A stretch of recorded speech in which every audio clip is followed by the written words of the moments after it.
자, 우리가 흔히 발목을 삐었다고 하죠. 바로 급성 외측 발목 인대 손상을 말하는데요. 정말 누구나 한 번쯤은 겪어봤을 법한 아주 흔한 부상인데 막상 어떻게 치료해야 하는지에 대해서는 의견이 참 다양합니다. 그래서 오늘 이 시간에는요. 경기남부 족부 족관절 연구회 심포지엄에서 발표된 내용을 토대로 과연 언제 수술이 필요한지 그 기준을 명확하게 한번 짚어보겠습니다. 이번 시간에는 먼저 발목 염좌가 얼마나 흔하고 또 어떤 문제를 낳는지 알아볼 거고요. 다음으로 우리 몸이 스스로 인대를 치유하는 과정에는 어떤 한계가 있는지 살펴보겠습니다. 그리고 이어서 보존적 치료법은 어떻게 발전해 왔는지, 또 어떤 경우에 수술을 고려해야 하는지, 마지막으로 관련 연구들을 바탕으로 균형 잡힌 결론까지 한번 내려보겠습니다. 네, 그럼 바로 첫 번째 주제부터 시작해 볼까요? 발목 삐는 거 대수롭지 않게 여기는 분들 많으시죠? 하지만 이게 생각보다 훨씬 더 광범위한 문제라는 걸 알면 좀 놀라실 거예요. 우리나라에서만 2019년 기준으로 무려 140만 명이 넘는 분들이 발목 염좌 때문에 병원을 찾았다고 합니다. 정말 어마어마한 숫자죠. 이 수치만 봐도 이게 얼마나 흔한 근골격계 부상인지 바로 알 수 있습니다. 그런데 진짜 문제는요, 이게 그냥 한 번 삐고 끝나는 게 아니라는 겁니다. 재발률이 최대 70%에 달하고요. 약 40%는 만성적인 발목 불안정성으로까지 이어진다고 해요. 운동선수들한테는 말할 것도 없고 심지어 그냥 길을 걷다가도 쉽게 다시 다칠 수 있는 상태가 되는 거죠. 아니, 왜 이렇게 자꾸 재발하고 만성적인 문제로 이어지는 걸까요? 그 답을 찾으려면 우리 몸이 인대를 스스로 치유하는 과정, 그 안에 숨겨진 한계를 좀 들여다볼 필요가 있습니다. 인대가 한번 다치면요, 우리 몸은 이렇게 3단계를 거쳐서 회복을 시작합니다. 처음 며칠은 염증 반응이 일어나고 그 다음 몇 달간은 새로운 조직이 막 자라나는 증식기를 거치죠.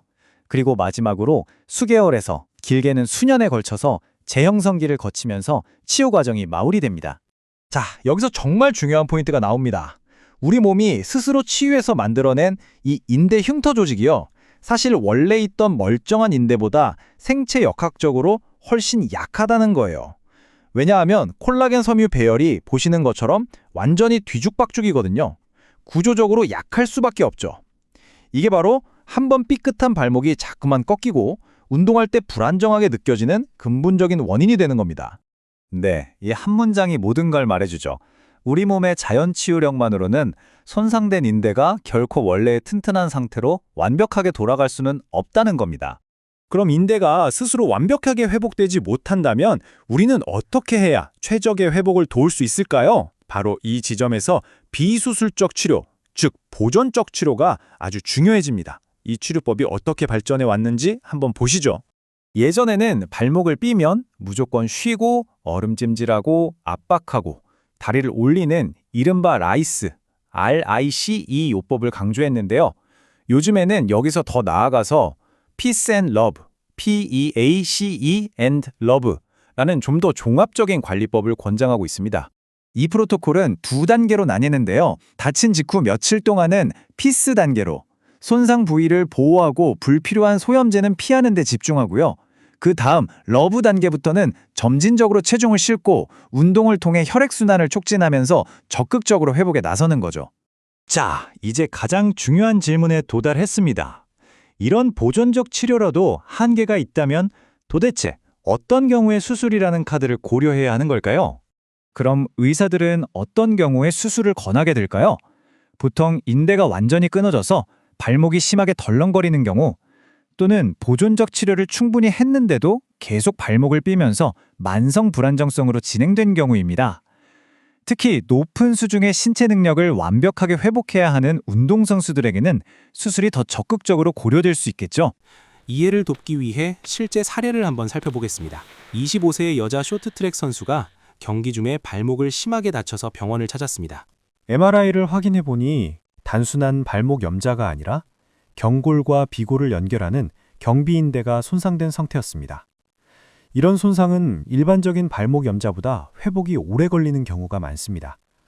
또한 발목 관절을 이루는 거골의 연골에도 손상이 함께 확인되었습니다. 이 선수의 경우 수술을 결정하게 된 이유는 일단 경쟁적인 운동선수라 아주 안정적인 발목이 필수적이었고요. 무엇보다 환자 본인이 최대한 빠르고 안정적으로 복귀하고 싶어 했고요. 그렇다면 이런 질문이 생깁니다. 발목인대가 손상됐을 때 수술을 해야 할까요? 아니면 쉬면서 치료해야 할까요? 의학계에서도 이 부분에 대해 많은 연구가 진행됐습니다. 대표적으로 코크란 리뷰와 네덜란드 국가 가이드라인에서는 발목 인대 손상 치료에 대해 여러 연구를 종합 분석했는데요. 결론은 의외로 단순합니다. 어떤 치료가 절대적으로 더 좋다고 말할 만큼 충분한 근거는 아직 없다는 것입니다.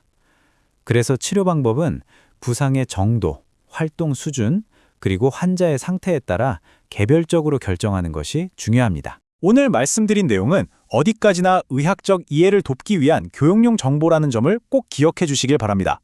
실제 치료 방법은 환자 개개인의 상태에 따라 달라질 수 있기 때문에 모든 최종 결정은 반드시 정형외과 전문의와 충분히 상담한 후에 내리셔야 합니다.